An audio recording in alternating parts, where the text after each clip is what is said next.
It is Thursday evening. The year is approximately 30 AD. In an upper room somewhere in Jerusalem, 13 men are eating their last meal together. One of them knows exactly what is about to happen. By this time tomorrow, he will be dead. And by Sunday morning, the Roman Empire will have a problem it cannot explain. What happened in those 24 hours has been told and retold for 2,000 years. But most people have never heard what the archaeology actually shows. What Roman court records tell us. What forensic pathologists discovered when they studied crucifixion victims. And what was found, and what was missing, inside that tomb on Sunday morning. That is what we are going to walk through today, hour by hour. From that upper room on Thursday night to an empty tomb at dawn. The first thing to understand is what this meal actually was. Most paintings show a long banquet table. Leonardo da Vinci's version is burned into our imagination. But that is not how Jews ate in first-century Jerusalem. The table was low. The men reclined on mats, leaning on their left arm, eating with their right hand. The meal was the Passover Seder, a ritual meal commemorating the Exodus from Egypt. Bitter herbs, unleavened bread, lamb, wine, 4 cups of it, each with a specific meaning. Archaeology has confirmed the location of this meal with striking precision. The cenacle, the traditional upper room site on Mount Zion, sits above first-century remains. Byzantine pilgrims were visiting this spot by the 4th century, within living memory of those who knew the city before its destruction. But something happened at that table that would change the course of history. Jesus took the bread, the same bread that had been broken at 1,000,000 Passover tables before his, and said something no one had ever said. "This is my body, given for you." Then the cup of wine. "This is my blood of the covenant, poured out for many." The disciples didn't fully understand it yet. They would soon enough. Judas Iscariot had already made his deal. 30 pieces of silver, the legal price for a slave, according to Exodus 21:32. The chief priests didn't want a public arrest. The city was packed with Passover pilgrims, perhaps 100,000 people. A riot would bring Roman soldiers, so they needed a quiet location, a private moment. Judas knew exactly where Jesus would go after dinner. He always went to the same place. The Garden of Gethsemane sits at the foot of the Mount of Olives, just across the Kidron Valley from Jerusalem. Gethsemane in Aramaic means oil press, and that night something was being pressed there. Luke's Gospel records a detail so unusual that scholars spent centuries debating whether it was literal. Jesus, in agony, sweating drops of blood. This condition is called hematidrosis. It is rare, but real. Under extreme psychological stress, capillaries near the sweat glands can rupture, mixing blood into perspiration. Medical literature documents it in soldiers before battle, prisoners before execution. Luke, who was himself a physician, is describing something he recognized. Some of the olive trees standing in Gethsemane today are 2,000 years old. DNA testing confirmed it in 2012. These exact trees were there that night. They witnessed what happened. Judas arrived with a crowd, temple guards, Roman soldiers, weapons, and torches. The signal was a kiss. In that culture, disciples greeted their rabbi with a kiss on the cheek. It was the most intimate betrayal possible. John's Gospel says a detachment of soldiers was present. The Greek word is speira, which can mean up to 200 Roman soldiers. This was not a spontaneous arrest.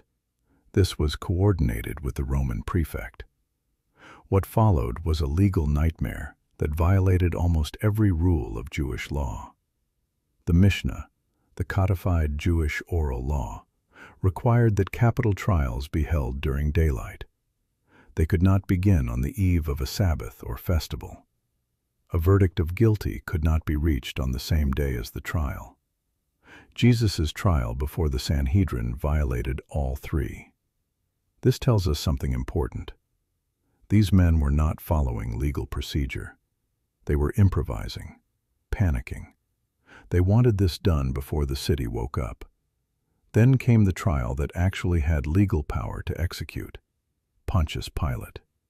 In 1961, archaeologists excavating the ancient theater at Caesarea Maritima found a limestone block. Inscribed on it were 4 lines of Latin. 2 of those lines read, Pontius Pilate, prefect of Judea. For centuries, some historians questioned whether Pilate was even a real historical figure. That stone ended the debate.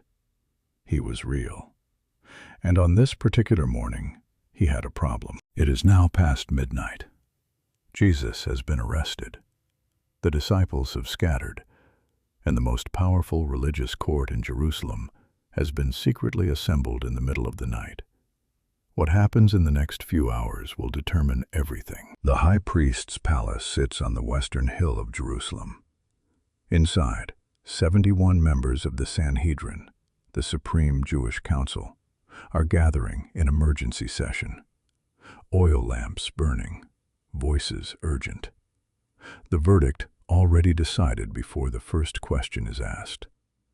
Peter follows at a distance. He slips into the courtyard, sits by a fire with the servants, trying to be invisible. He will not succeed. 3 times before dawn, someone will recognize him. 3 times he will deny he ever knew the man being tried inside.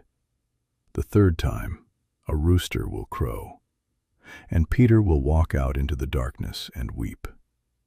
Inside the chamber, the trial moves quickly. Witnesses are brought forward, but their testimonies contradict each other. Under Jewish law, contradicting witnesses automatically invalidated a case. The high priest Caiaphas knows this. He is running out of time and running out of options. So he asks the question directly: Are you the Messiah, the Son of the Blessed One? And Jesus answers, I am. And you will see the Son of Man sitting at the right hand of power, coming with the clouds of heaven. Caiaphas tears his robe.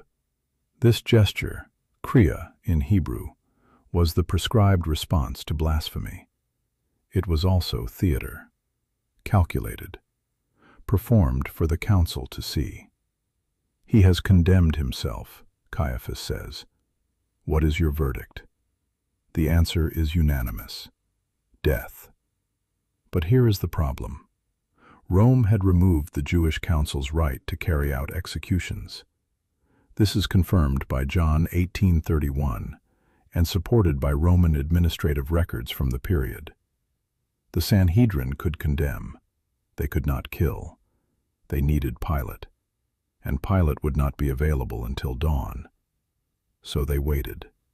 And while they waited, the soldiers amused themselves. They blindfolded Jesus, struck him, told him to prophesy who had hit him, mocked the claim of divine knowledge with their fists. This detail is so specific, so unflattering to everyone involved, that historians consider it one of the most credible moments in the Passion narrative. Nobody invents humiliation this precise. Dawn, Friday morning, April 3rd, 33 A.D. This date is not guesswork. Astronomers working backward from the Jewish calendar, the Roman administrative records, and the Gospel accounts have calculated it with confidence. The Passover of 33 A.D. fell on a Friday. The moon was full. The timing matches. April 3rd, 33 A.D. That is the day. Jesus is brought to the Praetorium, the Roman governor's official residence and judgment seat. In Jerusalem, this was likely either the Antonia fortress at the northwest corner of the Temple Mount or Herod's palace on the western hill. Pilate comes out to meet the delegation. "What charges do you bring against this man?" They want a death sentence without a Roman trial. Pilate refuses. He goes back inside, interrogates Jesus privately, comes back out. "I find no basis for a charge against this man." What follows is one of the most psychologically complex negotiations in ancient history. The crowd, assembled and organized by the chief priests, begins to shout. Pilate offers a compromise. It is Passover. There is a custom of releasing one prisoner. He will release Jesus. They shout for Barabbas instead, a man imprisoned for insurrection and murder, the very crimes Jesus is being falsely accused of. Pilate tries again. He has Jesus flogged, perhaps hoping this will satisfy them. The soldiers take him inside. The flagellum comes out. The flagellum was a Roman whip with leather straps embedded with sheep bone fragments and iron balls. It was designed with precision, not to kill, but to bring a body to the absolute edge of death, to shorten the time on the cross. Pilate brings Jesus back out, beaten, bleeding, wearing a crown of thorns the soldiers had woven as mockery. "Look at this man," Pilate says. "Surely this is enough." It is not enough. Then comes the sentence that breaks Pilate's resistance. "If you release this man, you are no friend of Caesar." Anyone who claims to be a king opposes Caesar. Friend of Caesar, amicus Caesaris, was not a compliment. It was an official Roman political status. Emperors granted it. Emperors removed it. Losing it could mean exile, disgrace, death. Tiberius Caesar, the emperor in 33 AD, was famously paranoid about rivals and traitors. Pilate's career had already been rocky. He could not afford a report to Rome accusing him of releasing an enemy of the emperor. He sits down on the judgment seat. He calls for water, washes his hands publicly, declares himself innocent of this man's blood. Then he hands Jesus over to be crucified. The sentence is carried out immediately. Roman crucifixion protocol required the condemned to carry the crossbeam, the patibulum, through the city to the execution site. Not the full cross, just the horizontal beam. It weighed between 30 and 60 kilograms. After the flogging, Jesus cannot carry it far. A man named Simon of Cyrene, in Jerusalem for Passover, from what is now Libya, is pulled from the crowd and forced to carry it the rest of the way. Mark's Gospel mentions his sons by name, Alexander and Rufus. This detail only makes sense if those sons were known to Mark's original audience. It is the signature of an eyewitness account passed down through a specific community. The procession moves through Jerusalem toward Golgotha. The city is waking up. Passover pilgrims are in the streets. They watch. Some weep. Jesus stops, turns to the women weeping for him. "Do not weep for me," he says. "Weep for yourselves and for your children." Then he continues toward the hill. It is 9 o'clock in the morning, Friday, April 3rd, 33 AD. The nails go in.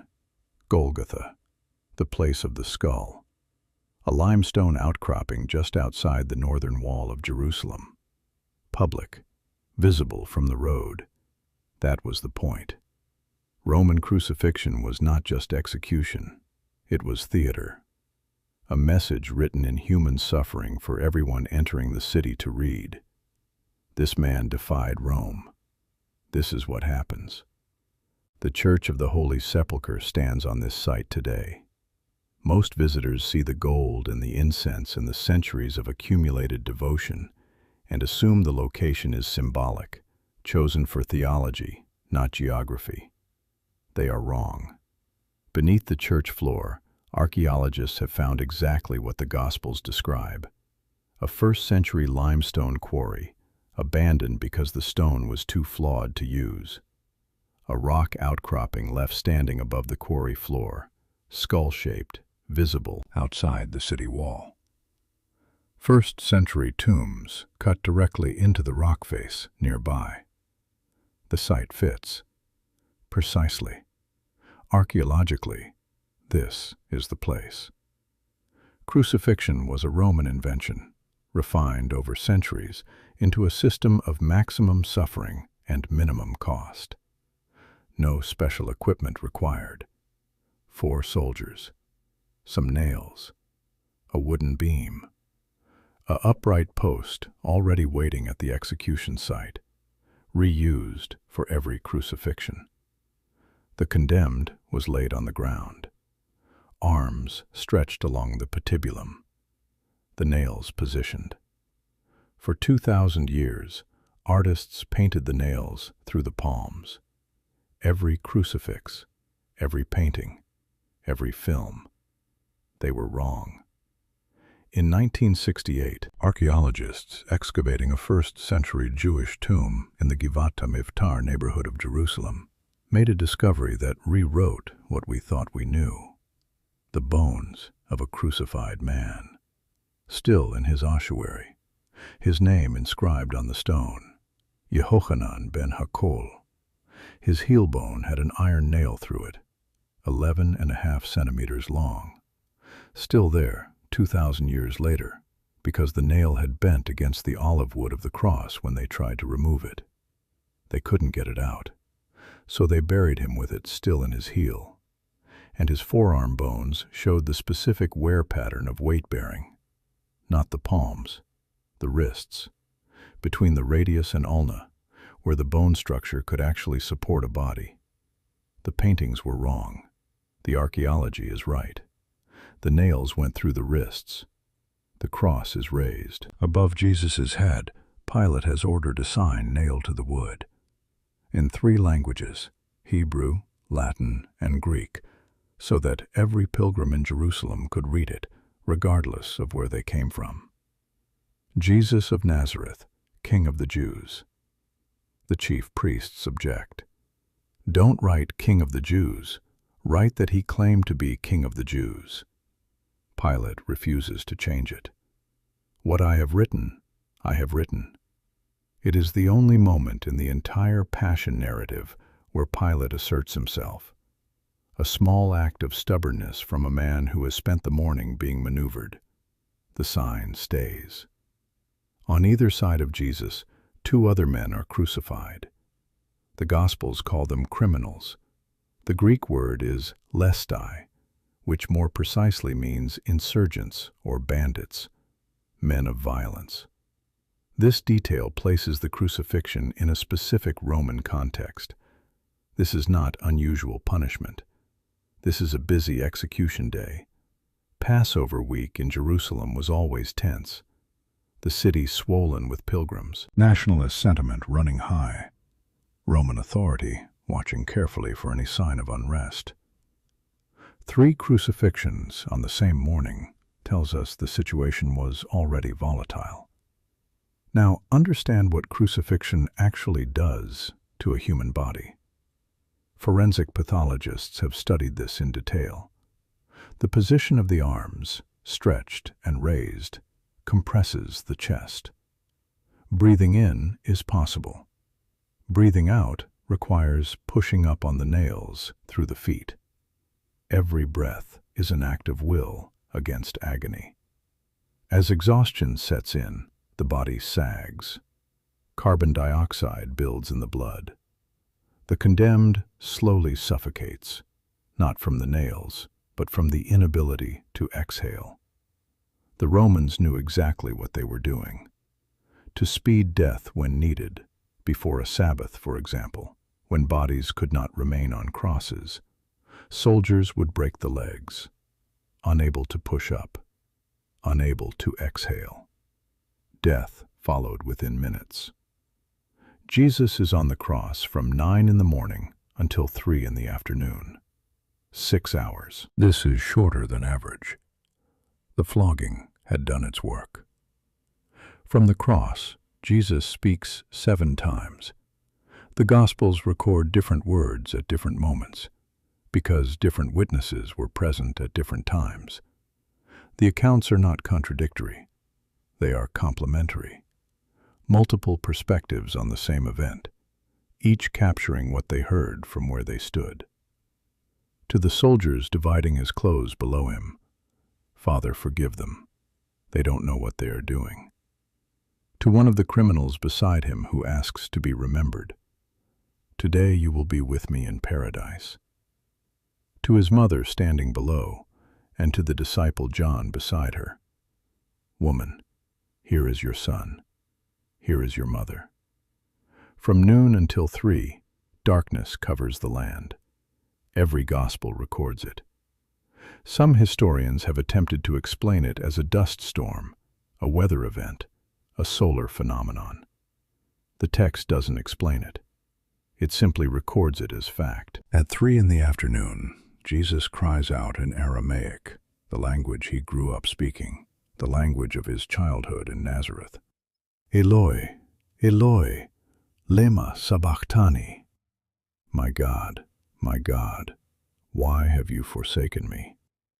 These are the opening words of Psalm 22, a psalm that begins in abandonment and ends in vindication. Every Jewish person in earshot would have known it, would have known where it ended. Then, "It is finished." Then, "Father, into your hands I commit my spirit." And he dies. The soldiers come to break the legs of the 3 crucified men before the Sabbath begins at sunset. They break the legs of the 2 criminals. They reach Jesus and stop. He is already dead. 6 hours on the cross, unusually fast. One soldier takes his spear and drives it into Jesus' side to confirm death. John's Gospel records what comes out: blood and water. Physicians recognize this. Fluid accumulation around the heart and lungs, hemopericardium and pleural effusion, consistent with cardiac trauma and severe physical stress. The body releases what it has been holding. He was dead before the spear. The spear confirmed it. These were Roman soldiers, professional executioners, men who did this for a living. They knew dead from alive. Jesus of Nazareth was dead by 3 o'clock on Friday afternoon. Joseph of Arimathea moves quickly. He is a member of the Sanhedrin, the same council that condemned Jesus. But he had not voted for it. Luke tells us he was waiting for the kingdom of God, a secret follower, a man who had said nothing publicly and lived with that silence. Now, with Jesus dead, he goes to Pilate. He asks for the body. This required courage. To associate yourself publicly with an executed criminal was dangerous. To go to the Roman governor personally and claim that body was to put your name on a list. Joseph does it anyway. Pilate confirms with the soldiers that Jesus is dead. This detail in Mark's Gospel is historically significant. It shows Roman administrative verification of the death and releases the body.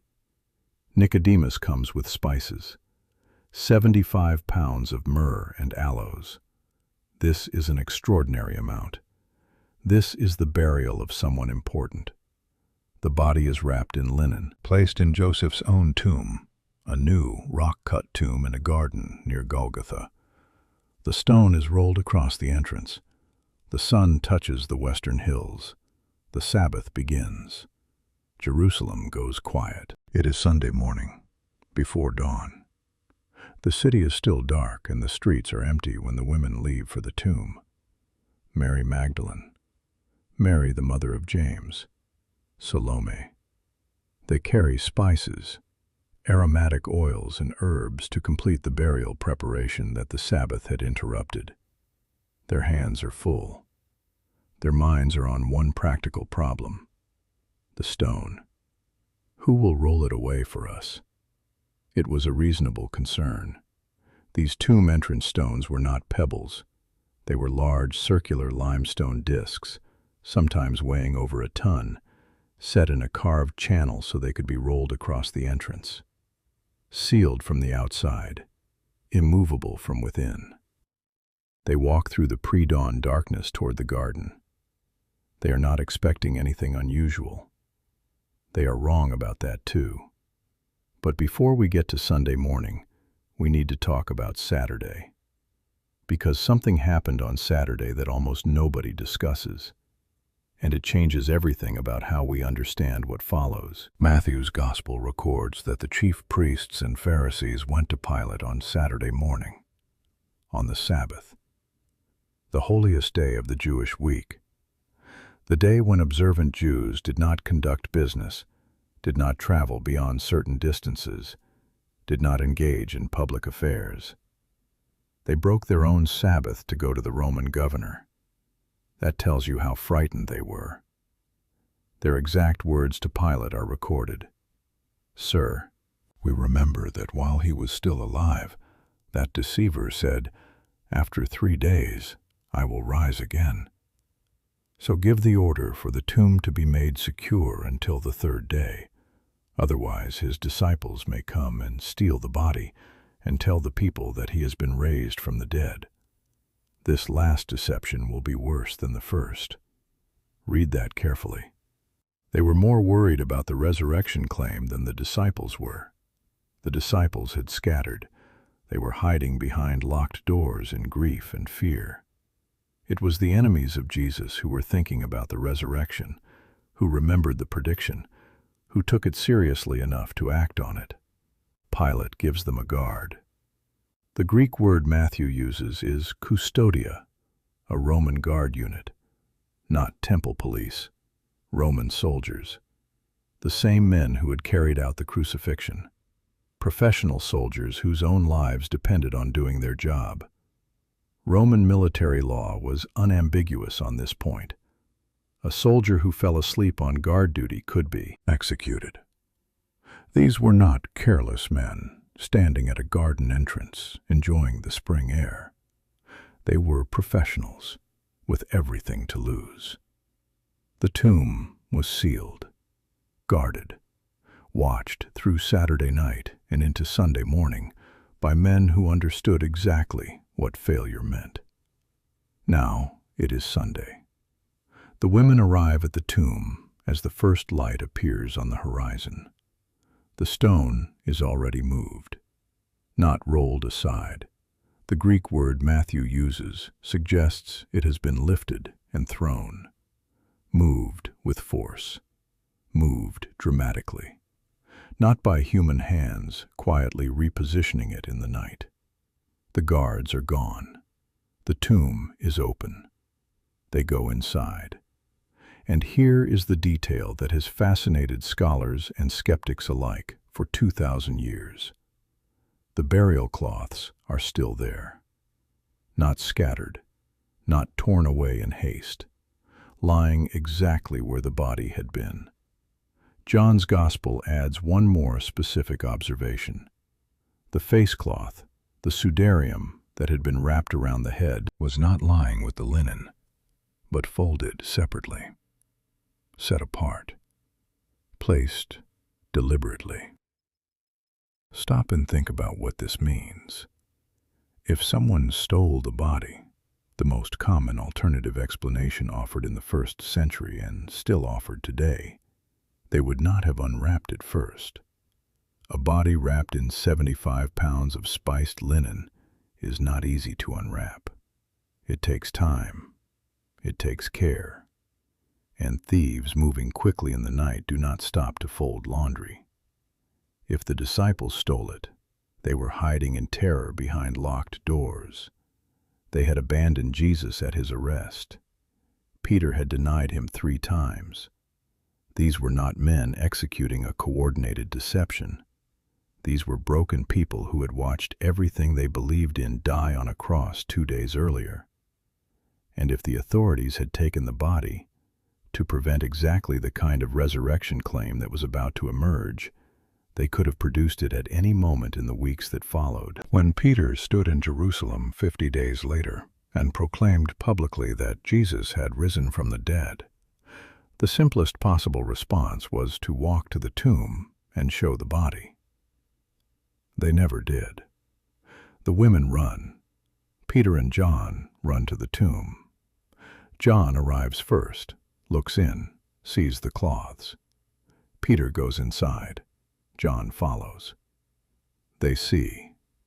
They do not yet understand. They go back to where they were staying. Mary Magdalene stays at the tomb alone, weeping.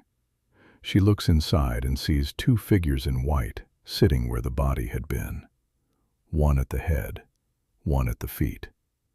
"Woman, why are you weeping?" "Because they have taken my Lord, and I don't know where they have put him." She turns around. There is a man standing in the garden. She assumes he is the gardener. She asks if he has moved the body. She will carry it herself if he just tells her where it is. The man says one word: "Mary." She recognizes the voice. She turns fully toward him. "Rabboni," teacher. What follows in the days after that morning defies simple historical explanation, not because the events are poorly documented, but because of what the witnesses did next. These were people who had every reason to stay hidden, who had already demonstrated under pressure that they would deny, abandon, and flee. Fishermen, tax collectors, women whose testimony was not even considered legally valid in Roman courts. Within weeks, they are in the streets of Jerusalem, publicly, loudly, in the same city where the crucifixion had just happened, before the same authorities who had ordered it, telling anyone who would listen that they had seen Jesus alive after his death. Not that they believed he had risen, not that they had a vision or a feeling or a spiritual experience, that they had seen him, spoken with him, eaten with him, touched him, and they would not stop saying it. James, the brother of Jesus, had not believed during Jesus' ministry. The Gospels record this directly. He thought his brother had lost his mind. Then something happened that turned a skeptical sibling into a man who would die for the claim that his brother had risen from the dead. Paul of Tarsus was actively hunting Christians and overseeing their execution. Then something happened on a road outside Damascus that turned the most dangerous enemy of the early church into its most prolific missionary. He lists the witnesses in his first letter to the Corinthians, written within 20 years of the crucifixion, while eyewitnesses were still alive. Peter, the 12, 500 people at one time. James, then Paul himself. He is not writing mythology. He is making a legal argument. Here are the witnesses. Go ask them. 11 of the 12 disciples died for this claim. Not for a belief.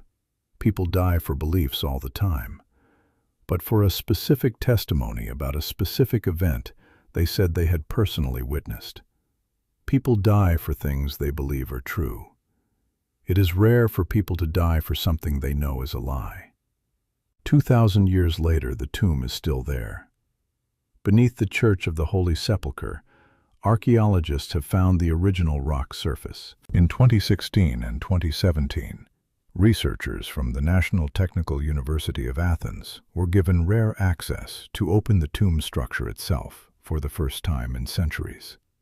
They found the original limestone burial shelf, the surface where the body of Jesus had been laid, still intact beneath centuries of marble cladding added by later pilgrims.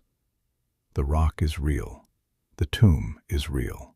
The history is real. What happened inside that tomb on Sunday morning is the question that split history in two: before and after, BC and AD. The most documented, most investigated, most argued over event in human history. and the debate has never produced a consensus explanation for the empty tomb that satisfies everyone. The evidence exists. The tomb was empty. The body was never produced. The witnesses refused to recant even when their lives depended on it. What you do with that is between you and history. If this changed how you see what happened in those 24 hours, if the archaeology, the Roman records, the forensic evidence brought you closer to understanding what actually occurred in Jerusalem in 33 AD, subscribe, because we are just getting started.